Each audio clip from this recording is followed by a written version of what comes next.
Sugeng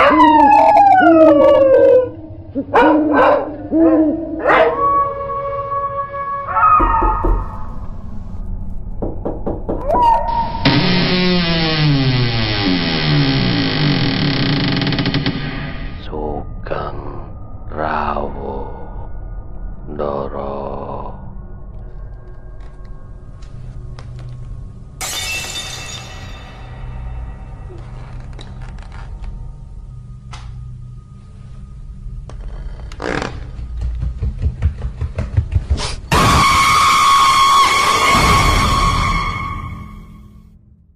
Satu Suro Activity. Assalamualaikum warahmatullahi wabarakatuh. Selamat malam. Rahayu, rahayu, rahayu. Para pendengar Satu Suro Activity. Saya Panembahan Dr. Mistik. Di episode Menghilang di Alas Purwo bagian 1 sebelumnya. Alas Purwo merupakan salah satu hutan purba yang sangat sakral dan wingit bagi masyarakat Jawa. Karena dipercaya di Alas Purwo ada sebuah kerajaan gaib yang luar biasa yang dihuni berbagai macam jin. Jika ada seseorang yang melakukan tindakan yang melanggar norma, maka biasanya orang yang melanggar tersebut akan mengalami sesuatu yang mengerikan. Pintu tenda mereka masih tertutup rapat, tapi aku tidak lagi melihat bayangan mereka. Buru-buru kubuka pintu tenda itu, dan ternyata mereka menghilang. Baju dan pakaian dalam mereka masih tergeletak di sana. Aku panik, lalu berteriak memanggil nama mereka. Ku ambil senter dari dalam tenda, lalu ku sorotkan ke pasir. Di sana ada jejak kaki. Aku yakin itu jejak kakinya Bambang dan Sekar. Segera aku ikuti jejak kaki itu. Ternyata mengarah ke anak tangga, dan di anak tangga kulihat ada kembang melati yang berserakan. Aku yakin ini adalah sebuah petunjuk. Dengan memberanikan diri ku ikuti taburan kembang melati itu. Semakin ku ikuti, semakin aku masuk ke dalam hutan Alas Purwo. Assalamualaikum warahmatullahi wabarakatuh. Para pendengar Satu Suro Activity. Menghilang di Alas Purwo bagian kedua. Selamat mendengarkan. Sekelilingku gelap sekali. Namun dengan cahaya senter aku masih bisa melihat taburan melati di tanah. Aku tak henti berteriak memanggil nama mereka berdua. Sialnya tak ada tanda-tanda keberadaan Bambang dan Sekar. Kulirik jam tanganku. Ternyata sudah jam 1 dini hari. Aku masih yakin kalau taburan bunga melati ini adalah petunjuk keberadaan Bambang dan Sekar. Kusorotkan senter ke batang-batang pohon. Samar-samar kulihat ada segerombolan orang berpakaian serba putih. Mereka pasti mau beribadah di pura. Buru-buru kuhampiri mereka. "Maaf Pak, apa Bapak lihat 2 orang yang lewat sini?" tanyaku. Anehnya si bapak itu tidak menjawab pertanyaanku dan terus berjalan mengikuti rombongan. Dan gak lama kemudian, mereka semua berhenti serentak. Aku masih memperhatikan tingkah mereka. Lalu, kepala mereka tiba-tiba berputar 180 derajat. Hingga semua orang di sana melihat ke arahku. Sambil tersenyum mengerikan. Mata mereka melotot semua. Aku kaget dan langsung lari terpirit-pirit. Manusia tidak mungkin bisa memutar kepalanya hingga sampai ke punggung. Mereka semua pasti makhluk halus penghuni Alas Purwo. Aku lari sekuat tenaga tanpa arah tujuan, menjauh dari rombongan tadi. Cahaya senterku tak mampu menyinari jalan karena semakin lama hutan ini semakin berkabut. Rasanya aku semakin tersesat saja. Setelah beberapa saat lari tanpa arah, aku pun mulai kelelahan. Masih dalam keadaan nafas terengah-engah, ku perlambat langkahku. Aku berusaha untuk mencari kembang melati tadi, tapi kok nggak ada. Aku pun melanjutkan perjalanan. Entah mau kemana, aku merasa diriku malah semakin tersesat. Sekitar 30 menit, aku melihat sebuah gua. Di gua itu ku dengar suara orang meminta tolong. Aku sangat kenal suara itu. Itu adalah suara Sekar. Buru-buru ku hampiri gua itu, dan pas aku masuk ke dalam gua, anehnya tidak ada siapa-siapa di sana. Aku hanya melihat banyak sekali sesajen, kembang melati, dan sebuah batu yang dibungkus menggunakan kain berwarna putih. Aku berteriak memanggil-manggil nama Bambang dan Sekar. Sama sekali tidak ada tanda-tanda keberadaan mereka. Aku curiga kalau yang teriak barusan itu bukanlah Sekar, tapi makhluk halus yang menyerupai Sekar. Karena takut, aku pun keluar dari dalam gua itu. Dan ternyata di luar sudah ada seorang lelaki parubaya. Aku menghembuskan napas lega karena dia adalah lelaki yang sempat aku temui saat sholat di musola. Aku minta tolong pada lelaki itu, tapi tatapannya datar. Dia menoleh ke wajahku dan berkata, "Kedua temanmu itu sudah membuat penghuni alas purwo ini marah. Lalu apa yang harus aku lakukan, Pak? Tolong temukan teman-teman saya, Pak. Aku memohon." "Kau pergi saja ke arah barat. Nanti kau akan menemukan mereka di sana. Dan ingat, apapun yang terjadi, saranku, jangan menoleh ke belakang. Teruslah jalan sampai kau menemukan teman-temanmu itu," kata lelaki itu. Pas aku menoleh lagi ke lelaki tadi, ternyata dia sudah menghilang entah kemana. Aku benar-benar kaget, padahal barusan dia masih ada di sampingku. Tak pikir panjang lagi, aku menuruti perkataannya. Aku mulai berjalan ke arah barat. Entah apa yang akan kutemui di sana. Semoga saja lelaki tadi benar kalau aku bisa menemukan Bambang dan Sekar. Sekitar 20 menit kemudian, aku mendengar suara langkah seseorang mengikutiku. Aku ingat pesan lelaki parubaya. Apapun yang terjadi, jangan menoleh ke belakang. Saat aku berhenti, suara langkah kaki itu juga berhenti. Dan tiba-tiba saja ada seseorang yang menyapaku dari belakang. "Halo," begitu sapanya. Itu suara seorang lelaki yang sangat mengerikan. Aku sama sekali tidak berani menoleh ke belakang dan terus berjalan ke arah barat. Semakin lama aku mendengar suara langkah kaki itu semakin banyak. Itu seperti rombongan orang yang mengikutiku. Jujur, saat itu aku semakin takut saja. Sekuat tenaga, aku pun berlari. Aku tak peduli dengan rombongan yang terus-terusan mengikutiku.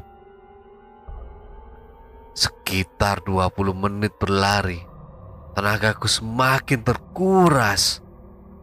Kemudian, aku melihat ada sebuah rumah panggung. Aneh, kenapa ada rumah di tengah hutan seperti ini? Tampak dari jendela rumah itu sebuah cahaya lampu canting dan bayangan wanita yang berlalu lalang. Aku menyangka pasti itu adalah rumah seorang warga. Apa salahnya kalau aku bertanya ke penghuni rumah itu? Siapa tahu ada petunjuk. Aku pun langsung menghampiri rumah tersebut. Beberapa kali aku mengetuk rumah itu. Dan sesaat kemudian terdengar suara seorang wanita yang mendekat. Gagang pintu berputar tanda ada yang membukakan pintu. Tampaklah seorang wanita muda yang amat cantik. Dia mengenakan baju kebaya dan kain batik. Wanita itu tersenyum dan menyapaku dengan sangat ramah. "Ada apa ya, Mas?" tanya wanita itu. "Maaf, Mbak, saya mau tanya, apa Mbak ngelihat dua orang yang melintas di sekitaran sini?" tanyaku. "Oh, dua orang yang telanjang itu ya?" tanya wanita itu. "Iya, Mbak, itu teman-temanku yang hilang. Mbak tahu di mana dia?" "Wah, tadi sih sempat mampir ke sini dan sekarang lagi pergi sama bapak. Katanya sih nggak akan lama. Mas tunggu aja dulu di sini. Bapak pasti nggak akan lama kok," kata wanita itu. Dia pun mempersilahkanku untuk masuk. Nama wanita itu ternyata Bella. Dia sangat ramah dan cantik. Ada tai lalat di pipi sebelah kanannya, menambah kesan cantik. Bella muncul dari dapur dengan membawa makanan ringan dan teko air kecil. "Silakan, Mas," kata Bella sambil senyum. "Iya, terima kasih, Mbak. Kalau boleh tahu, bapaknya Mbak dan kedua teman saya itu pergi kemana ya?" "Nah, itu Mas, saya nggak tahu. Tunggu saja, Mas. Bapak nggak akan lama kok," kata Bella. Aku pun menurut saja. Karena malam memang sudah sangat larut, Bella pamit ke kamarnya untuk tidur. Dia juga memberiku bantal untuk istirahat. Setelah Bella masuk ke dalam kamarnya, seketika aku teringat rombongan orang yang mengikutiku. Apakah mereka sudah pergi? Dan saat itu juga aku intip dari balik jendela. Betapa terkejutnya saat kulihat ada banyak orang yang berdiri di halaman rumahnya Bella. Mereka semua berwajah pucat. Bajunya putih semua. Celananya juga putih. Semua orang-orang itu, dan kenapa dia mengikutiku? Karena takut, buru-buru kubaringkan badanku dan mencoba untuk tidur. Aku pun terlelap. Entah berapa lama aku tidur. Yang jelas pas aku bangun, hari masih gelap. Kucek jam tanganku, ternyata jam 12 malam. Itu berarti aku tidur kebablasan. Saat itu aku juga baru ingat kalau aku meninggalkan HP-ku di tenda. Perlahan aku bangun dan menghampiri kamar Bella. Ku ketuk pintu kamarnya, tapi tidak ada jawaban dari Bella. Malah ku dengar ada seorang wanita yang bernyanyi menggunakan bahasa Jawa. Itu sangat mengerikan. Akhirnya ku intip dari celah bilik kamarnya. Dan di sana tampaklah sosok wanita bertubuh besar. Dia mengenakan jubah warna putih. Rambutnya panjang sekali sampai menyentuh lantai. Entah apa lagu yang ia lantunkan. Yang jelas wanita itu pasti bukan Bella. Dia membalikkan badan dan tampaklah wajahnya yang membusuk penuh belatung. Aku teriak dan lari ke dapur. Di dapur kudapati banyak sekali sajenan. Ada pisang, kemenyan yang masih mengepulkan asap, kembang melati, dan berbagai macam sajian lainnya. Aku keluar dari rumah itu melalui pintu dapur. Kemudian aku lari sekuat tenaga, dan lagi saat aku lari ku dengar suara seseorang yang menyapaku dari belakang. Halo. Aku tidak peduli pada suara itu dan terus berlari sekuat tenaga. Aku benar-benar kaget dengan apa yang kulihat di hadapanku. Itu adalah sebuah rumah panggung milik Bella. Semakin aku lari, rasanya semakin disesatkan saja. Dan aku hanya berputar-putar di satu tempat. Tampak dari jendela rumah itu sosok kuntilanak yang sedang memandangiku. Segera aku lari lagi menjauh dari rumah itu. Lalu aku di antara pohon-pohon besar. Aku melihat Bambang dan Sekar berjalan telanjang bulat masuk ke kegelapan. Mereka berdua dikawal oleh dua makhluk bertubuh besar dan tinggi. Bahkan tingginya sampai melebihi batang-batang pohon. Dua makhluk raksasa itu membawa Bram dan Sekar. Aku berusaha mengikuti mereka, tapi entah kenapa tiba-tiba kedua kakiku tergelincir. Aku seperti masuk ke dalam jurang. Tubuhku menggelinding dan sesekali menghantam pohon. Aku mengadu kesakitan.